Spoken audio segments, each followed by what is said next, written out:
시청자 여러분 안녕하십니까? 성철스님 열반 30주년을 기념해서 백년불교문화재단과 불교방송이 공동 기획한 정독선문정로 공부를 함께하고 있는 동의대학교 강경구 교수입니다. 제18장 현요정편에 대한 공부를 하고 있습니다. 현요정편이라는 것은 임재중에서 학인을 가르칠 때 주로 썼던 삼현삼요라는 가르침의 원칙에서 삼자를 뺀 것이고, 조동종에서 학인들을 깨달음을 이끌던 5가지의 측면을 가리키는 말 중에서 5를 뺀 말이 됩니다. 3과 5라는 숫자를 뺀 것은 숫자를 넣는 순간 범주화되고 지위화된다. 그런데 우리가 지금 이렇게 탁자로 손을 두드리고 손가락을 들어 올리고 그리고 강가에 핀 꽃을 보고 하늘에 뜬 구름을 보는데 그 모든 곳이 진리가 드러난 현장이다 이 말입니다.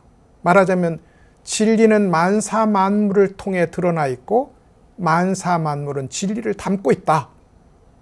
그런데 어떻게 지위를 형성할 수 있느냐 이 말입니다. 만약에 우리가 부산에서 서울을 가는데 서울이 목적지라면 그만큼 가까워진 지점이 있을 겁니다. 근데 지금 여기라면 누가 더 가깝고 누가 더 멀다고 하겠느냐 이 말입니다. 그런 의미에서 지위 점차로는 남종의 선법에서 가장 경계시하는 그런 지점이기도 합니다. 근데 이제 그야말로 위대한 두 개의 종파, 임재종과 조동종, 두 개의 종파에서 마침 삼현삼요라고 했으니 무엇인가 세 가지로 범주화하고 지위로 매겨볼 무엇이 있을 것 같다 이 말입니다. 그러니까 역대의 임재종을 연구하고 실천하는 그룹에서 삼현삼요를 3개의 범주, 6개 혹은 그거보다 더 많게 범주화시켜보는 그런 설들을 내놓게 돼요. 그 중에 제일 대표적인 것이 체중현, 구중현, 현중현, 현자가 3개 있지 않습니까? 이렇게 3개의 현을 붙여서 체중현이라 함은 교리에 대한 기본적인 이해, 말하자면 만법 유식이고 3계 유심이다. 우리는 이미 깨달아 있다. 만법이 곧 이치이고 본래 부처다. 이런 얘기죠. 그런 소위 교리적 이치에 눈을 뜨는 것을 체중현이라고 한다. 근데 그 교리적 이치를 아는 것이 아니라 스스로 자기화하는 것이 공부하는 것이므로 알고 이해하는 차원을 차단하고 막아나가는 공부를 한다. 이게 구중현이다. 그러니까 알 수 없는 언어를 가지고 생각을 끊어나간다 이 말입니다. 깨닫고 나서 보면 모든 것이 진리를 표현하는 말이라서 고함 한마디 주먹질 하나가 그대로 진리의 표현이다. 이게 현중현이라고요. 이렇게 표현을 이런 것이라고 임재중의 삼현삼요를 설명을 합니다. 근데 임재스님은 그렇게 안 했거든요. 임재스님이 그렇게 말하지 않은 것을 이 뒤에 사람들이 그렇게 임재스님이 그 뜻으로 썼을 것이다 라고 추측해서 해석을 한 겁니다. 본 뜻이 아니다 이 말입니다. 그런데 이렇게 하면 자연스럽게 교리에 대해 공부하기, 생각 끊기, 생각조차 사라진 깨달음의 자리에 도달하기라는 세 차원의 지위가 생겨버려요. 이렇게 되면 이제 목적지도 있게 되고 법도 있고 부처도 있고 중생도 있게 되는 그야말로 나누는 일들이 일어나게 됩니다. 이건 공부를 한다면서 미혹을 일으키는 일이 되는 거란 말이죠. 그런 의미에서 성철 스님은 삼현삼요, 조동오위를 지위론으로 나누어서 설명을 하고 그것을 실천하려고 하는 의도를 모두 차단하고자 합니다. 흥미로운 것은 사면사묘를 이렇게 지위론 우월론으로, 조동오이를 지위론 우월론으로 설명을 한 경우가 우리 한국의 보조 진울 스님에게서 발견된다는 겁니다. 그러니까 성철 스님의 선문 정론은 기본적으로 보조 진울 스님에 대한 비판적 읽기라는 기본적인 입장을 가지고 집필되었다 해도 크게 틀리지 않다라고 말할 수 있을 것 같습니다. 이렇게 해서 이제 사면사묘에 대한 설명이 이제 우리한테 왜 이 설법을 하게 됐는지를 우리는 이제 살펴보는 이 시간을 가졌고요. 아마도 사면사묘 등을 중심으로 해서 내적 우월론, 외적 우월론이라고 이름 지을 수 있는 소위 우월론적 논의를 발견할 수 있어요. 내적 우월론이라는 건 제가 지금 말씀드린 것처럼 3현을 최중현, 구중현, 현중현으로 나누어서 1단계, 2단계, 3단계로 단계화, 지위화하는 것을 내적 우월론이라고 할 수 있을 것 같고, 성철 스님은 이것을 반대했다 이 말입니다. 3현의 3자가 아예 의미는 없는 것은 아닐 겁니다. 저는 중국학을 하고 중국어를 하는 입장에서 보면 왜 임재 스님이 세 가지라는 말을, 세 가지 측면을 제시하지도 않으면서 3이라는 말을 여기 썼을까 생각을 해봅니다. 3은 원래 중국의 숫자에서는 다양함, 많음의 다른 뜻이기도 해요. 그러니까 이런저런 현묘함과 가능한 모든 요점을 다 담고 있는 말이라야 된다 이 말입니다. 예를 들어서 그런데 이걸 범주화해서 다르게 표현하면, 다른 것으로 이해하면 곤란하다는 것, 이것이 임재 스님의 본뜻이기도 합니다. 사과는 빨갛습니다. 사과는 둥급니다. 사과는 매끄럽습니다. 사과는 새콤달콤합니다. 그런데 이것을 범주화할 수 있나요? 사과가 둥글다는 것과 사과가 빨갛다는 것이 다른 것이 아니잖아요. 그래서 범주화라는 것은 이 본래 한 물건인 것을 하나씩 쪼개내서 그 본래의 생명력을, 본래의 진실성을 없애는 것, 이게 범주화의 단점이기도 해요. 성철 스님은 이걸 반대하는 거라고 할 수 있습니다. 조선시대 백파 스님이라는 스님이 있었어요. 성철 스님이 엄청 싫어하는 스님인데, 제가 보기에는 오늘날 만약에 우리 현대학계에 있었다면 초인류학자로 높이 숭앙받았을 그런 아이디어맨이었다, 이렇게 볼 수도 있을 것 같습니다. 어찌되었던 이 백파 스님은 심지어 5개의 종파조차 우열론으로 평가합니다. 그러니까 임재종과 운문종은 선이 나아갈 수 있는 말이 끊어진 최고의 자리에 나간 그런 종파다. 그것에 비해서 위양종과 조동종과 법안종은 아직 알고 이해하는 영역을 완전히 떨어내지 못한 제2군의 종파다. 이렇게 소위 종파 상호 간의 우열을 정해버립니다. 근데 이제 이건 백파 스님 나름대로는 이유가 있었어요. 그렇지만 그렇다면 운문 스님은, 법안 스님은 임재 스님보다 못했나? 혹은 위산 스님은 말하자면 운문 스님보다 못했는가 하는 질문이 제기될 수 있습니다.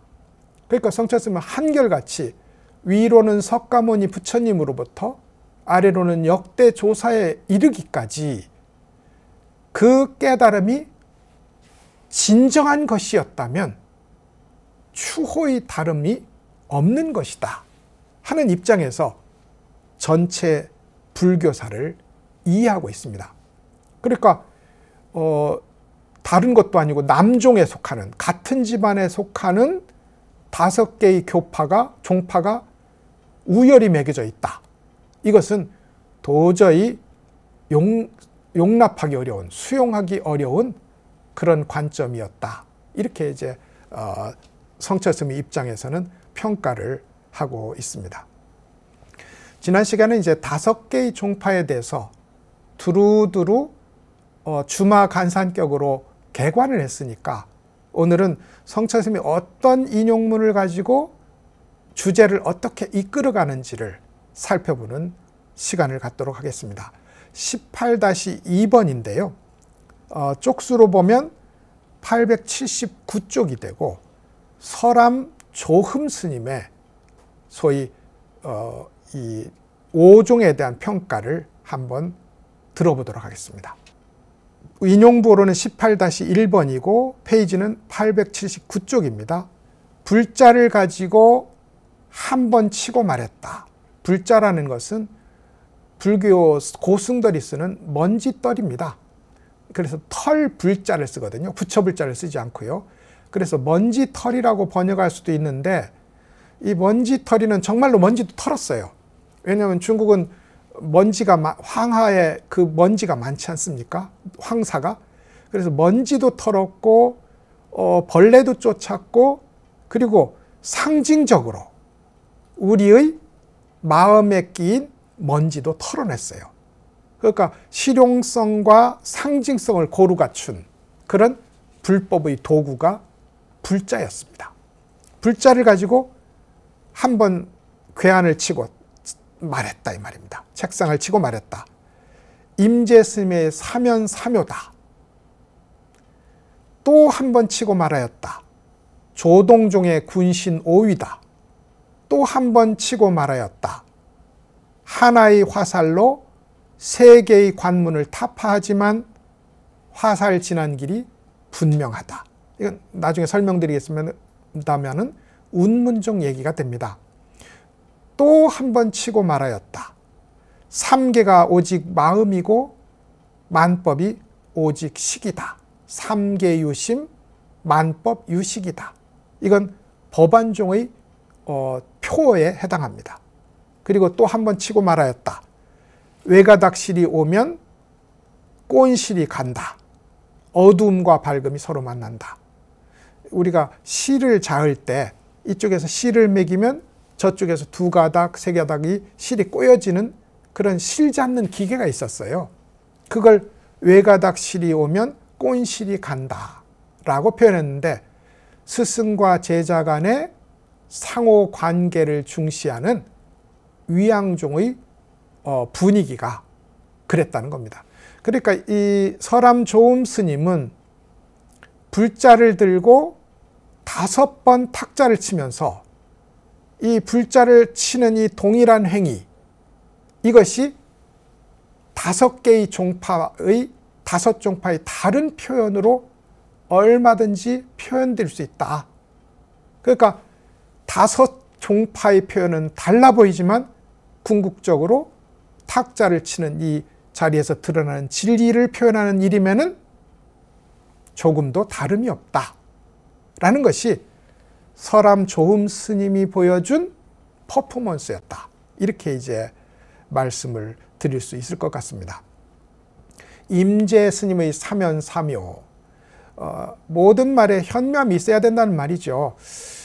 아마도 이제 선에 대해서 이런저런 관심을 갖고 있는 분들이 선사스님의 어록을 읽어보면, 가르침을 들어보면 멋있는데 어려워요. 왜 어렵냐면 사면사묘 때문에 그렇습니다. 그러니까 왜 스님들이 산은 산이다 물은 물이다, 이건 뭐 성철스님이 중국의 선사들이 말을 가져와서 다시 우리 사회에 센세이션을 일으켰던 불교의 어떤 표현이었다고요. 산은 산이고 물은 물이다. 그 굉장히 뻔한 말이 선의 맥락에 들어오면 굉장히 다양한 복층적이고 다면적인 의미를 갖게 됩니다. 그러니까 산은 산이고 물은 물이라는 것은 신기해 보이고 시원해 보이지만 이게 다른 경우에 들어가면 정말 헷갈릴 때가 많습니다. 어렵다 이 말이에요. 그런데 만약에 교리적으로 이 세상 만물은 자기의 본성을 따로 갖지 않습니다. 이건 우리가 다 알아들을 수 있어요. 다 알아들을 수 있어. 여기다 세월이라도 대입해 봅시다. 이 소위 산하 강산도 다 먼지가 되어 사라지는 날이 있습니다. 누구도 알아듣고 누구도 인정할 수 있는 말이 돼요. 그런데 그렇게 없어지는 동시에 이 세상은 다양하게 모습을 바꿔가면서 또 우리 앞에 모양을 드러내고 있거든요. 그런 의미에서 이 소위 다양한 변화무쌍함을 관통하는 불변화는 무엇이 있다 이 말입니다. 이 두 개를 함께 봐야 된다 이 말이죠. 파도를 보되 바다를 함께 봐야 된다. 현실적으로는 쉽죠. 근데 이게 우리 삶의 현장에서는 어렵다 이 말입니다. 그것을 표현하기 위해서 그 둘을 함께 담으려니 삼현삼묘, 현묘함과 이 중요함, 요약, 아주 핵심, 이치와 현상, 본체와 작용, 이것을 함께 보려면 쉬운 일이 아니단 말입니다. 그래서 선에서는 형상적 표현을 즐겨합니다. 진리가 어디 있다고요? 진주에 가면 무가 특산물이랍니다. 이게 답이에요. 왜 달마 스님은 서쪽에서 왔을까요? 보니까 이 삶이 세근이 되네. 개에게는 불성이 있습니까? 없다. 하는 이 말들에는 그런 이렇게 봐도 되고 저렇게 봐도 되는데 우리를 도저히 어떤 이해의 한 측면에 머물 수 없도록 만드는 힘이 있다 이 말입니다. 이게 임재의 사면사묘다 이랬어요. 조동의 군신오이다. 사면사묘를 바꾸면 조동의 군신오이다 이 말이죠. 군신오이는 지난 시간에도 설명했듯이 우리 세상을 구성하는 이치와 현상, 본질과 작용을 5개의 조합으로 만들어 말할 수 있다. 근데 심지어 오위니까요. 5개의 지위라 해놓고 이 5개의 지위는 사실 하나의 지위다라는 말이 뒤따릅니다. 그러니까 역시나 여기도 차례로 1단계, 2단계 거쳐서 5단계에 이르는 소위 지위를 거쳐간다는 이해를 하지 말자 하는 것이 서람조흠 스님의 제안이기도 하고 성처 스님의 주장이기도 한 겁니다. 이렇게 이제 5개 종파의 이 특징들이 사실은 하나의 특징일 뿐이지 가리켜 보이는 것은 동일하다 이 말입니다. 이를 통해서 이제 종파적 주장을 해소하고 싶은 거죠. 이후에는 처음에는 굉장히 건강하게 공부하는 스님들이 5 종파를 두루두루 돌아다니고 그래서 크게 나누면 하나는 남학스님 계열, 하나는 청원 행사스님 계열이고 그 밑으로 오면 남학스님에게서 마조스님이 나오고 청원스님에서 석두스님이 나오거든요. 근데 두 분이 마조스님은 강서성에 있었고 석두스님은 호남성에 있었다고요. 그래서 공부하는 사람들이 공부 방법이 강서성에 갔다가 호남성에 갔다가 하면서 거듭 냉탕 온탕을 오가듯이 자기를 단련했어요. 이걸 강호를 오간다 라고 표현했다는 점을 언젠가 제가 말씀을 드린 바가 있습니다. 강서와 호남을 오간다 라는 말이 강호를 편력한다는 말이 되고 이것은 냉탕 온탕을 번갈아며 자기를 단련하는 그런 과정에 대한 선종의 표현이었다. 이렇게 이제 말씀을 드릴 수 있단 말이죠. 그렇게 건강하게 강호를 편력하면서 공부하던 습관이 나중에 되면 문파를 가르는 문파주의를 형성하게 돼요. 종파주의가 형성된다 이 말입니다. 그래서 그 점에 대해서 서람 조음 스님은 오계종파가 한결같이 탁자를 불자로 치면서 이것이다 라고 끊어서 말을 했던 겁니다. 사람이 다른 거지 상황이 달라지면 가르치는 방법도 달라지는 것, 이것이 불교입니다. 불교는 방편에 얼마든지 자유롭다고요. 우리가 서산 스님, 사명 스님이 활과 칼을 들고 전쟁에, 나라를 수호하는 전쟁에 이른 것을 불교적으로 그렇게 큰 모순을 느끼지 않을 수 있어요. 왜냐하면 바로 이 방편의 논리 때문에 그렇습니다. 그것처럼 이제 하물며 그런 극단적인 경우조차 그런데 공부를 가르치는 방법론에 있어서 그것이 근본적 차이를 만들어내지 않는다는 점은 굉장히 중요해 보이고, 이것을 인정할 때 대동소이함을 볼 때, 크게 갖고 작게 다름을 볼 때 진정한 안목이 생긴다는 것, 이것이 성철 스님의 선문정로설법의 제일 중요한 주제의식이 아닐까 싶습니다. 부처님 시대에 주리반특가라고 불리는 엄청난 바보가 하나 있었어요. 개송 하나를 못 외웁니다. 그러니까 4구짜리 노래를 하나 못 외워요. 4구면 불교 진리를 다 표현하거든요. 그래서 지금도 불교 진리의 가장 단순한 형태, 이걸 사구계라고 부릅니다. 4구면 불교 진리를 다 말해요. 금강경 사구계 하나면 금강경 전부를 말할 수 있다고요. 그런데 아쉽게도, 애석하게도 주리반특가라는 이 수행자는 그 4구절을 못 외웠어요. 근데 그 형이 마하반특가라는 이가 있었는데 이분은 또 천재였습니다.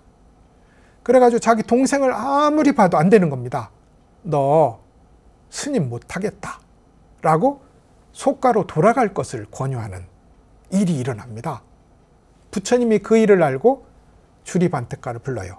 그리고는 하얀 천을 하나 주면서 이걸로 거듭거듭 마루를 닦으면서 먼지를 닦아내자, 먼지를 닦아내자, 깨끗이 씻어내자 라는 그때 말로 라조 하라낭이라고 말했다는 겁니다. 그것 한마디만을 반복하면서 마루를 닦고 더 닦게 했어요. 어느 날 보니까 하얗던 수건이, 걸레가 까맣게 변해 있는 겁니다. 그 순간 본래 청정한 자성이 이런저런 때를 묻혀가면서 더러워지고 있다는 것, 더러워져 있다는 것. 그러므로 이 때를 씻어내는 일이 지혜로 성취될 수 있다는 소위 고진멸도의 이치를 깨닫게 됩니다. 근데 이게 워낙 몸으로 깨달은 것이다 보니 힘이 엄청났던 모양입니다. 그래서 당시에 이제 부처님이 주리반특가를 설법할 수 있는 사람으로 인정을 했는데 동료 수행자들이 이걸 인정할 수 없었어요. 그래가지고 오면 한번 모욕을 주리라. 개송 하나도 못 외우는 머리 나쁜 사람이라고 결심을 하고 있는데, 주리반특가가 나타나는 순간 누구도 한마디도 할 수 없었다는 겁니다. 그 법의 힘에 눌려서. 그러니까 그런데 이제 주리반특가에게 때를 벗어내자, 깨끗이 씻어내자라는 라조 하라낭이라는 말을 천지한테 너도 이렇게 라고 가르칠 수는 없을 거 아닙니까? 그런 의미에서 주리반특가에게는 주리반특가에게 맞는 법, 누구에게는 누구, 누구에게는 누구, 이렇게 적절한 수행의 방법론을 제시하는 것, 이것이 정한종사의 큰 이 소위 조건이다라는 것이 이제 일반적으로 이제 오가를 보는 우리의 입장이 돼야 된다 이 말이죠. 그것을 우열을 매길 수는 없다는 것, 이것이 이제 이 서람 조음 스님이 설법에서 우리가 확인을 할 수 있는 거라고 할 수 있습니다. 분양선소 스님이라는 이가 있었어요. 양기파와 항룡파라는 소위 임재종의 전성기를 이끈 두 개의 파가 있는데, 그 파의 출발이 분양선소 스님에게서 시작해서 석상 초원 스님, 그리고 양기 황룡으로 나오거든요. 굉장히 중요한 스님이 사면사묘, 임재종의 종지에 대해서 이렇게 말합니다. 인용부호로 보면 18-4가 되고요. 페이지로 보면 888페이지가 됩니다. 간단한 문장입니다. 사면사묘는 나눌 수 없는 것이다. 종지를 증득하고, 그러니까 이치를 깨닫고 이 말입니다. 종지를 증득하고 말을 잊어야 진리에 다가갈 수 있다. 우리가 공부를 하는 것을 선중에서는 종통, 설통이라고 합니다. 종지도 깨닫고 말도 깨닫는다 이 말인데, 미사여구를 써서 말을 잘하는 걸 말을 깨닫는다고 하지 않습니다. 가장 적절하고 가장 타당하게 사람을 바꿔줄 수 있는 말, 이걸 말에 통했다고 부른다고요. 이걸 분양스님은 이렇게 말했습니다. 종지를 증득하고 말을 잊어야 진리에 다가갈 수 있다. 한마디 말이 분명하게 만 가지 모양을 갖추고 있으니, 사과는 들어보십시오. 사과는 빨갛다. 사과는 둥글다. 사과는 매끈매끈하다. 사과는 새콤달콤하다. 어떤 것도 하나밖에 말 못해요. 근데 사과 하면 이걸 전부 말할 거 아닙니까? 사과는 빨갛다. 사과는 둥글다. 이걸 전부 사과라고 말하면 우리가 그렇게 말로 세밀하게 나눴던 것을 한 번에 표현할 수 있다고요. 그래서 선종의 용어는 대체적으로 형상화를 장기로 삼습니다. 분양스님도 그랬어요. 마지막 결론 이렇습니다. 9월 9일 중양절, 국화꽃 새롭구나. 9월 9일 중양절, 국화꽃 새롭구나. 이렇게 표현했어요. 다시 보시죠. 사면사로면 나눌 수 없다. 이제까지 많은 사람이 셋으로 아홉으로 나누었지만 나누지 마라. 결국 공부는 부처님의 마음을 아는 일이고, 말을 내려놓는 자리에서 새롭게 말의 가능성이 열린다. 부처님 입에서 나오는 말, 조사의 입에서 나오는 말에는 세상의 모든 진리가 한꺼번에 다 들어있다. 아무리 간단하든 아무리 단순하든 내가 그 말을 한번 해주겠다. 9월 9일 중양절, 국화꽃 새롭다. 이게 분양스님의 법문입니다. 예전에 우리나라에 아주 걸출한 선승이 철웅스님이라는 분이 있었고, 마침 재미있게도 성철스님이 소위 동구불출을 실천했던 성전함에 이후에 주석하셨던 고승이기도 합니다. 그분의 설법의 끝에 보면 낙동강 800리에 보리가 누렇게 익었다는 말을 여러 번 하세요. 그때야 낙동강 800리에 보리가 익었겠지요. 근데 거기에 이것은 사과다라고 말하는 것만큼이나 이루 다 꺼내서 표현할 수 없는 그야말로 중첩되고 다양한 진리의 내용들이 다 들어있다. 9월 9일 중양절, 국화꽃 새롭다 하는 말 역시 그렇다는 거죠. 국화꽃은 9월 9일을 중양이라고 합니다. 왜냐하면 구자가 양수의 극치거든요.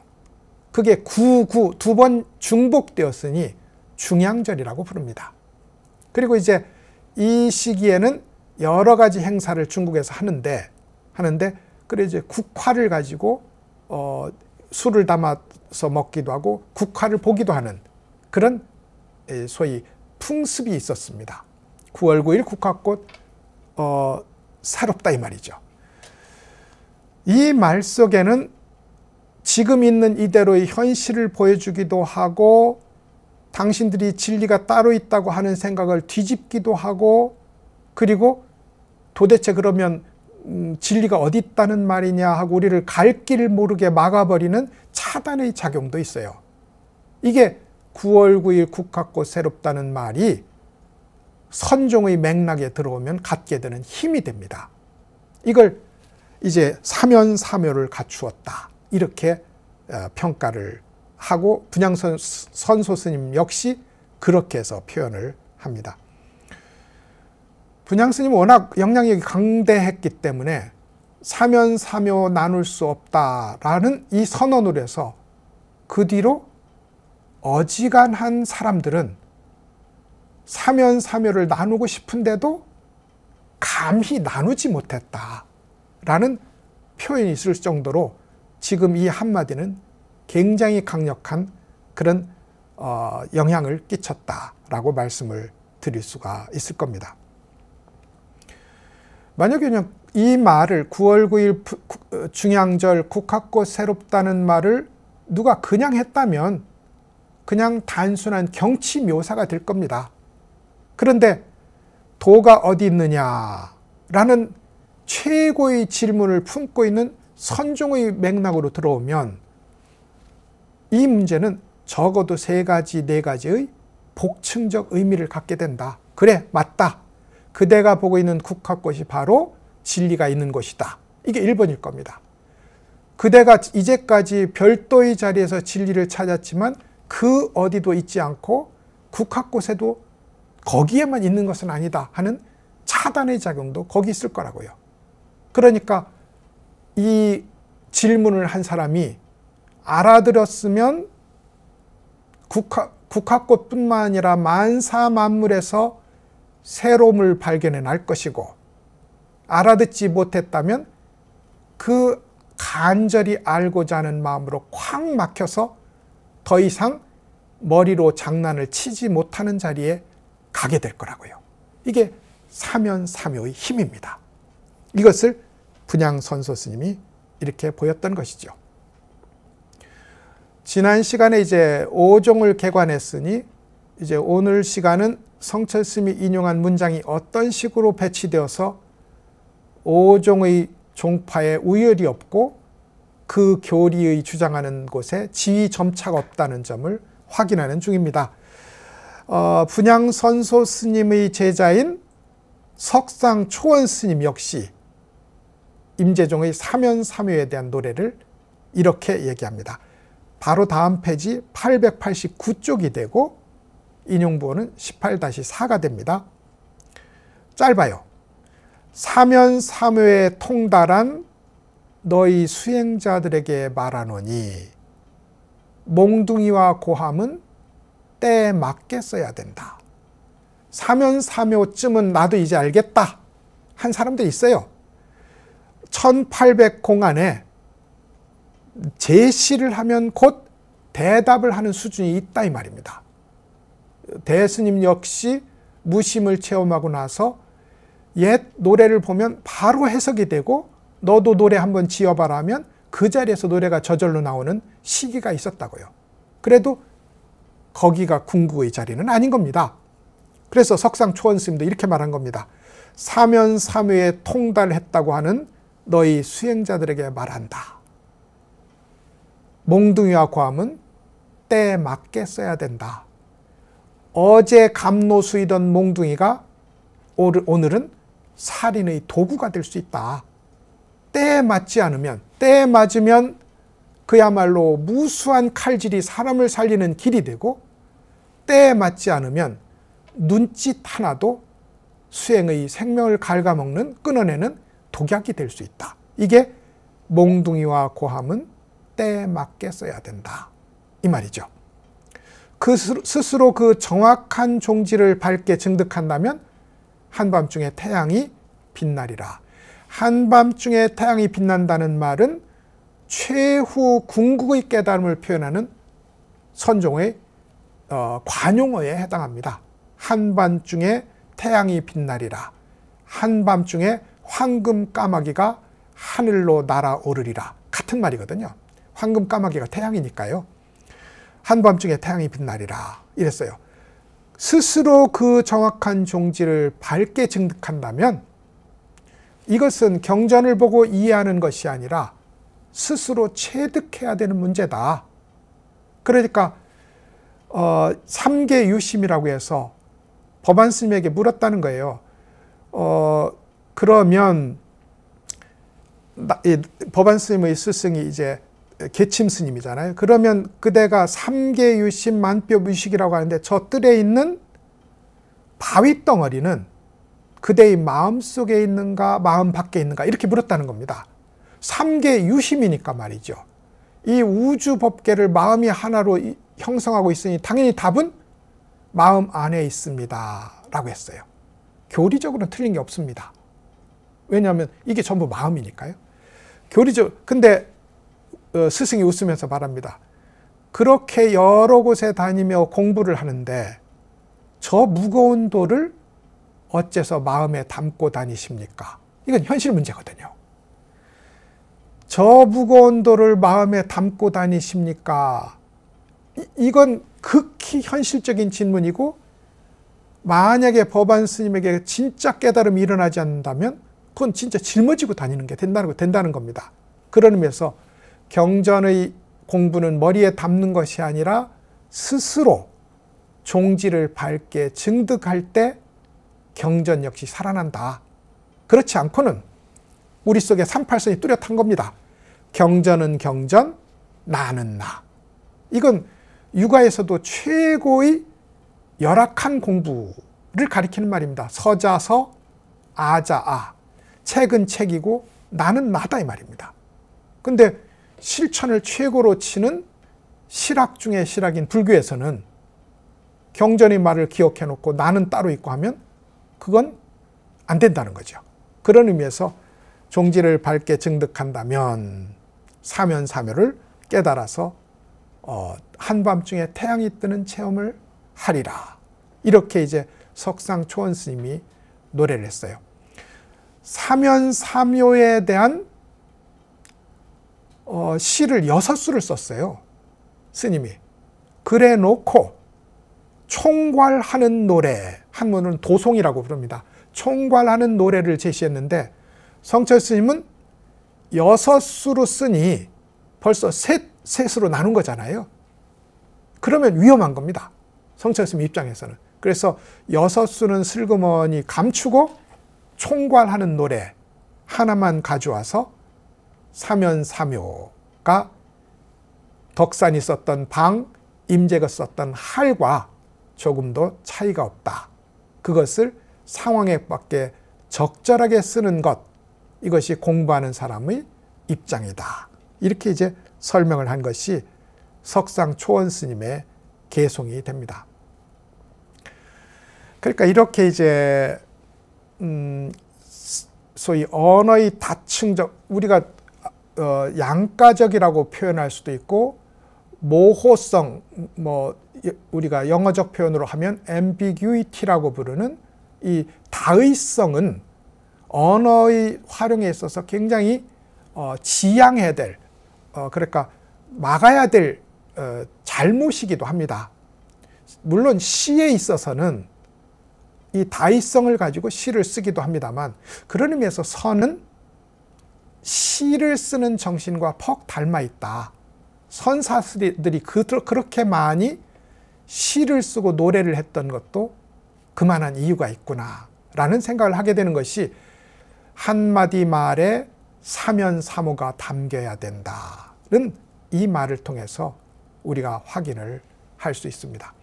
그래서 이제 법연 스님이라는 육조 스님의 그러니까 대해 스님의 할아버지 스승이죠.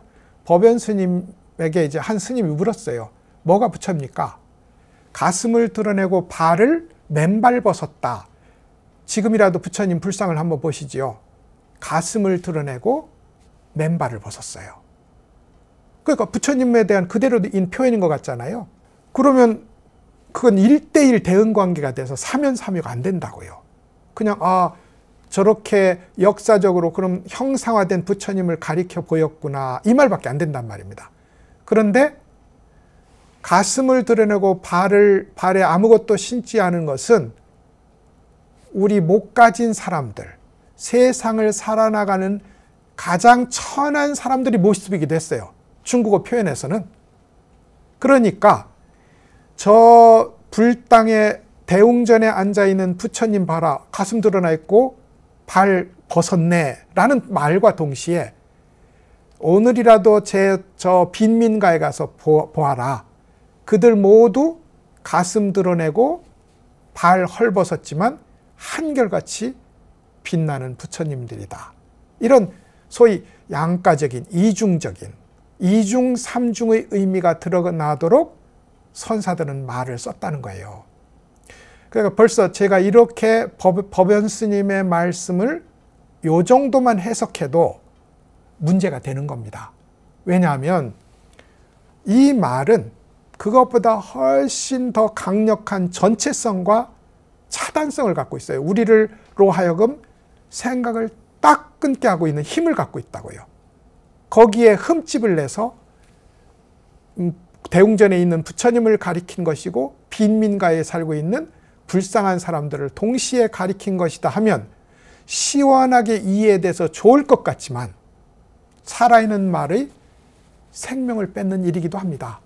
그래서 선종의 말을 해석하는 데는 언제나 조심스럽습니다. 그리고 스스로 매우 기발하게 그 뜻을 밝혀냈고 아무리 생각해도 1000번 만번 타당하다고 해도 그것이 우리로 하여금 이해하는 생각을 내려놓도록 하는 지점에 이끌지 못한다면 그 일은 득보다 실이 많다. 그래서 사면사묘를 해석하고자 하는 선종의 혹은 불교계의 다양한 논의들이 선을 실천하는 입장으로 돌아오면 득보다 실이 많을 때가 많다. 거기에 성철스님 입장입니다. 거기에 보조 진울 스님도 원돈 성불론에서 사면사묘를 해석하면서 일주한 바가 있는 것이다 라는 비판도 뒤의 인용문을 보면 이제 확인이 되는 지점입니다. 자, 이렇게 이제 종사들의 말, 바른 법안을 가진 종사들의 말은 해석을 할 수 없으면서 우리를 까마득히 모르는 자리, 간절히 알고자 하는 자리로 데려가는 힘과 위신력을 갖추고 있다. 그것에 지나치게 해석하고 이해하는 쪽으로 힘을 쓰고 골몰해서는 안 될 것이다 하는 것이 사면사묘 현효정편설법의 핵심이라고 정리를 해볼 수 있을 것 같습니다.